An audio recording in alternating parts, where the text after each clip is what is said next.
So in Great Britain, and this is a story that happened just a few days ago, but I think it's only important that we talk about it because Indy, it's going to relate to our favorite subject in the whole wide world.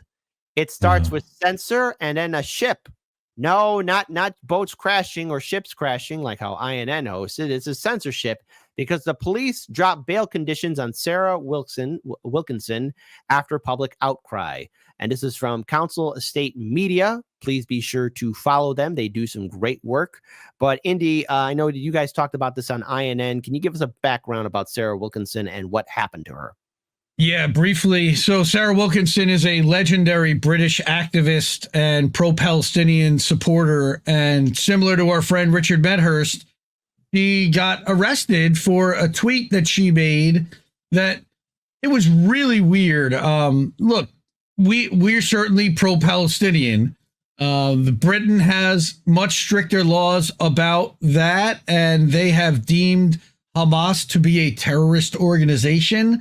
And therefore, tweeting out or showing your support for a terrorist organization could be considered an arrestable and a prosecutable offense.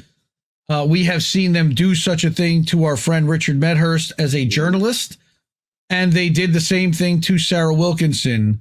They did like a no-knock type of arrest early in the morning, similar to the way that our cops do. They roughed her up. They took all of her digital equipment, and then they held her for like a day or two, let her go, and then said as a condition of her bail that she wasn't allowed to use her devices. She's a journalist. She wasn't allowed to write. She wasn't allowed to tweet. She wasn't allowed to record a video. She wasn't allowed to do any of it. We found out because her daughter said so. And that luckily there was a mass public outcry and backlash about this, and they ended up having to relent and give her back the use of her devices. Unbelievable story. Exactly. So let's talk about what's going on here. And I want to pull up this article here again from Council Estate Media. This was published on September. I don't 8th. see it. I'm posting it right now. There it is. There we go. There it is. Cool. There it is right there. Sorry, Again, so I have a lot of pop-up windows. I'm only one person here, folks. Bear with me. So let's talk about this. So Sarah Wilkinson has shared a video on Twitter explaining that all but one of the draconian bail conditions imposed on her by the Shrewsbury police have been dropped. If you somehow miss a story, Sarah is a journalist who was raided by British counterterrorism police because they didn't like her tweets highlighting the genocidal actions of Israel. And they didn't like her work with a charity that gets drinking water to Palestinians. Wow, controversial thing. Fresh, clean drinking water for people who don't have fresh, clean drinking water. These people are going too far. The police raid was a disgraceful and probably illegal abuse of power. You can read more about Sarah's story here and here. These are links. And again, I'll be posting this link when I clip this video here. The one bail condition that remains in place is that Sarah can never tweet about Palestinian resistance. Jesus. What the hell, Great Britain? Hey, they don't have free speech laws there. They don't have free speech laws there, and they don't claim to advocate for speech. I know that, but people of Great Britain, come on now. Y'all gonna let this slide? I have a higher standard for you, Great Britain. You better meet my standard because you can never tweet about that. I'm just saying that jackboot on the neck. It's gonna suck, folks. Just trust me on it. Hard Lens Media knows about it all too well. Resistance can mean many things and certainly does not have to mean violence. But it seems that that does not matter. Sarah is not allowed to use the word. However, she is now allowed to use a phone and access the internet, but she will never get her devices back. Wow. Okay, I'm gonna stop swearing. Hang on. Don't want to swear. Even though Sarah has broken no law. Again, hold on. Sorry, I didn't read that properly, Indy. I apologize. Even though Sarah has broken no law, again, I didn't read it properly. Even though Sarah has broken no law and the case will almost certainly not go to court, police have stolen her possessions. Sarah's house was trashed so badly, she only managed to clean one room out of 7. So what did I do? Did they just throw hand grenades in there and just blow it all up? Thankfully, she has located her bank card, which police have spitefully hidden in the attic. Wow, British police. That's not chip, chip, cheerio of you, is it? Sarah says she found all sorts of items that were deliberately hidden in places you would never look. They screwed with her badly. Like, they just don't like the fact that she's been an advocate for the Palestinian people and shining a light on the fact that British money and British support has been backing genocide. Now, Sarah explained the details of the warrant were incorrect with the time of the arrest, and the police left her home wrong by several hours. It seems police know the entire process was not handled correctly, and that if the case went to court, it would be thrown out. Remember how police stole Sarah's passport? They took her passport. Man. Hey, that stuff ain't cheap, by the way, to get a passport. And $200 in, I guess, or British pounds. Cash. Yeah. Again, 200 British pounds cash. And then order her to hand her passport into the local police station in 7 days or face a 5-year prison sentence. Follow orders. Wait. They took her passport and then ordered her to hand in her passport or she could face 5 years in prison. Yep. And so, one day before Sarah was due to visit the police station, they confessed that they had the passport all along and would investigate the missing 200 British pounds. And it really seems like they were playing with Sarah, trying to scare the life out of her and others. Hey. She's like a 60-year-old grandmother. Shrewsbury police. You are nutless, cuckless wonders. Okay. You're nutless cuck wonders. There you go. Okay. That's what you are. Gonna harass a 60-year-old woman, hide her bank card, steal her passport, steal her money. What kind of organization you run there, Shrewsbury Police? Hey, the township of Shrewsbury and the people of Shrewsbury, with those police. Do you feel comfortable with those police officers acting the way they did to her? Because what they did to her, they can do to you. And son, direct challenge to the people of Great Britain. You guys like getting pushed around, slapped around? This is okay to you guys? I thought you guys were a little bit tougher. I mean, what they did to little old Sarah, they're going to do to you. And I guess, somewhere out there, Winston Churchill's looking down at all of you and said, gee, when did you all become a bunch of cowards? Just say, hey, look, I'm calling how I see it. And again, it happens here in America, too. We're better than this, people. We shouldn't be bullied like this. Sarah has now been told she will get her passport back. If I was in her position, I would be tempted to leave the country because who wants to go through life knowing police are trying to spy on you for doing the right thing? Sarah has been told all of her tweets will be monitored going forward. Political police. I suspect police do this with every pro-Palestinian influencer, but just think how... I think I'm going to say the right. Stasi-esque. That's the East German Stasi. Stasi, yes. Follow orders. This is the idea you've done nothing wrong, but police are monitoring everything you post just in case you do something wrong. You know what? She should be doing you know what she should do? She should be posting video links to every single episode of Hell's Kitchen. So that way the police are just like dull, like, oh, another episode of Hell's Kitchen. Why not? Just guilty pleasure, right? Because if the police are monitoring, you can either post nothing or just waste their time. Do it. Waste their time. You can guarantee police are not monitoring supporters of Israel's genocide or intimidating them and their supporters. Let the history books note that when a genocide was taking place, British police tried to silence the people who were trying to stop genocide. It's scary. It's because British police train with the Israeli police, just like ours do.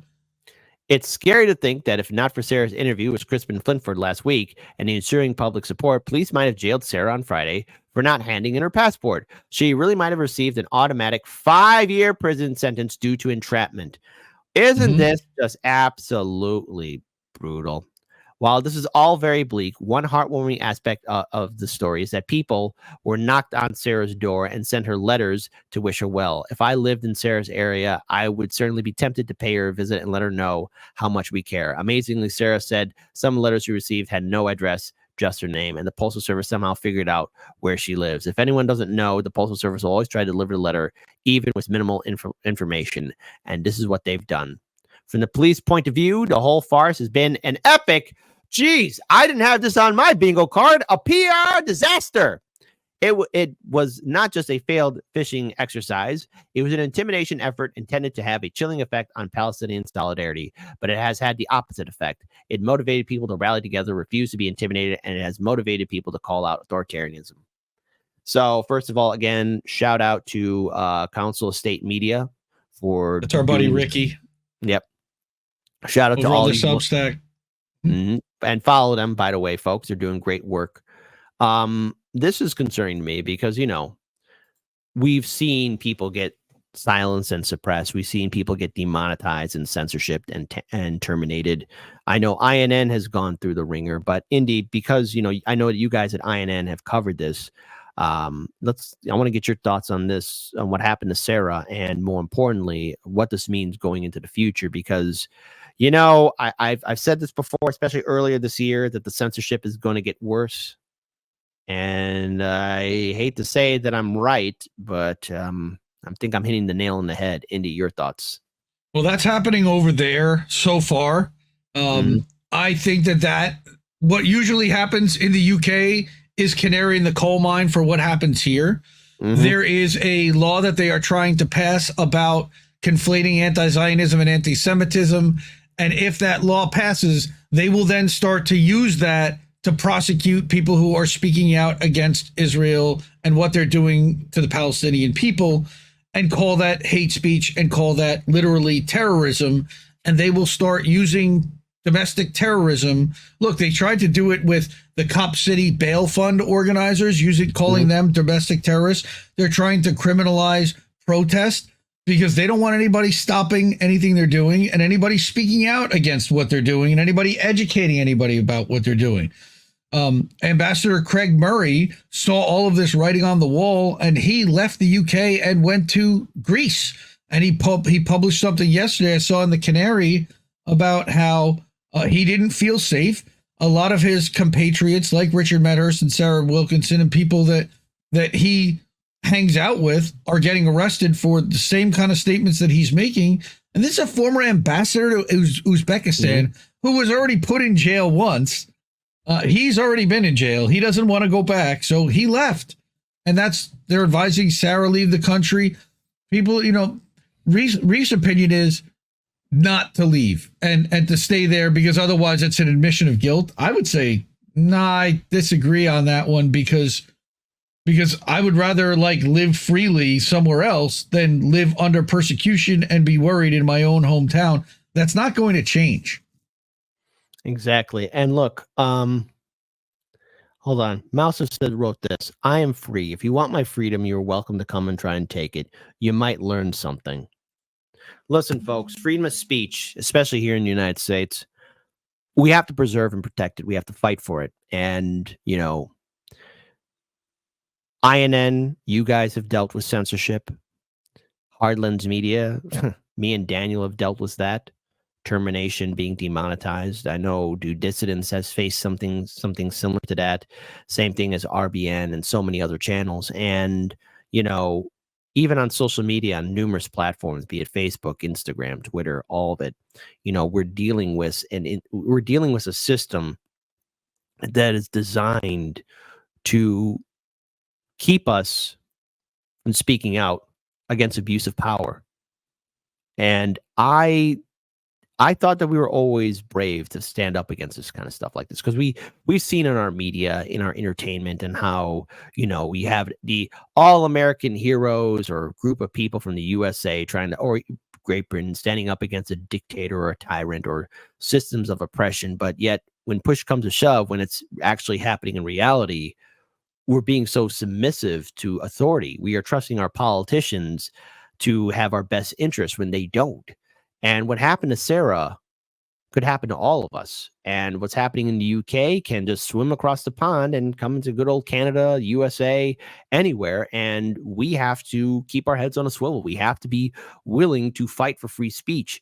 And this goes for anyone across the political spectrum, or what generation you're part of, the color of your skin, or who you worship. I don't care who you vote for. These are concerning events that are taking place before us. And we have to preserve the right for free speech. I hope things don't get worse, But I did say things were going to get terrible earlier this year, and this is the one of the times where I don't want to be right. I want to be wrong. I want somebody to type in the comment section and say, "Ha, Kit, you were so crazy. You were so wrong." And I have a pit in my stomach and a chill down my spine about a grim, dark future if we don't speak out. Indy, any other words on this? They've criminalized journalism. Look, they made Julian Assange accept a plea bargain, a plea deal. Remember that. He had to plead guilty to publishing classified documents. And part of that is having an impact, by the way, on the 2024 election. Because, all right, and again, this is adversarial reporting and adversarial journalism. There are some Trump leaks about Trump stuff, but the corporate media is now afraid about the source of those leaks, so they're not running with them, whereas they did in 2016. Turns out they were accurate. Now they're too gun shy. They don't want to publish them because they could possibly be prosecuted. Part of that is because of the plea bargain deal that Julian Assange made. And I watched a popular information video about this the other day, and they didn't even mention Assange. They didn't mention, what they said was, it's a little bit different how they're covering leaked material in 2016, how they covered it then versus how today. And I'm screaming at my computer, hello, there was a Julian Assange trial that is a reason why they're covering it differently. Oh, yeah, by the way, they ignored his persecution, cheered it on, and then acted like they were the heroes when he made this deal and got out of prison. It's unreal, And shout out to Julian. Yeah, and I also want to add on here, too, because I know there's been a couple people saying, hey, we want to hear from Julian. First of all, number one, look, that man's probably keeping his head on a swivel, and the people who are his nearest and dearest are trying to do everything they can to protect him, because just because he's out doesn't mean he's out of the woods yet. And number two, being incarcerated and going through what he went through, he has a long road to recovery here, people. And if and when he does choose to speak again, I mean, it's got to be on his terms. And plus, there might be other outlying factors, stuff happening behind the scenes that we don't know about. And I know people want to hear from Julian, but I think it's fair enough to say, and I know we do. I want to hear from him too. There are people like you who spent years of their time dedicating hours and hours and days and coverage and all, just a little thank you video, we're not asking for much. We're really not. You know what? Something. No, that's here's what I got to say about that.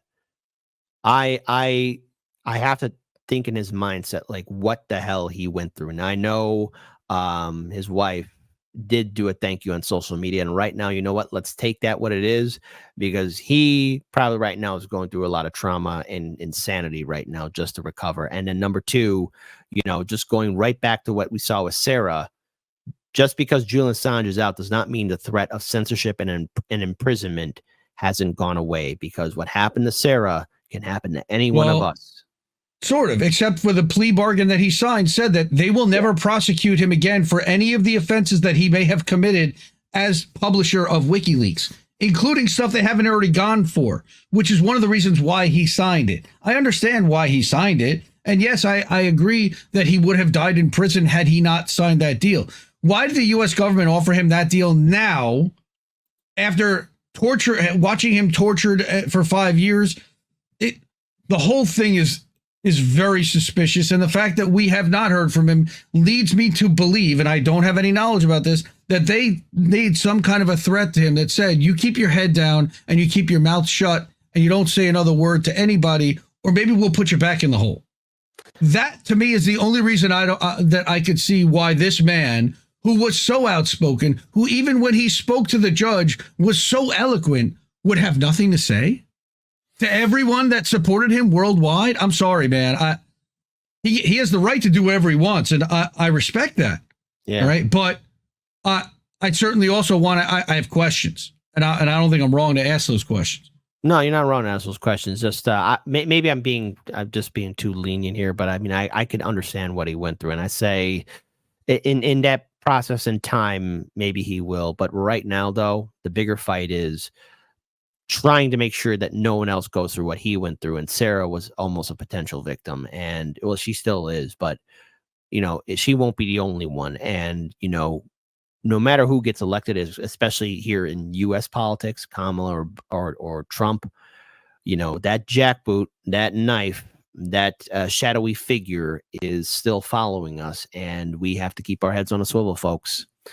I wish things would get better, but you know, I hope I'm wrong about this. I want to be so wrong, but then again, you know, hope in one hand and crap in the other. See which one fills up faster, folks.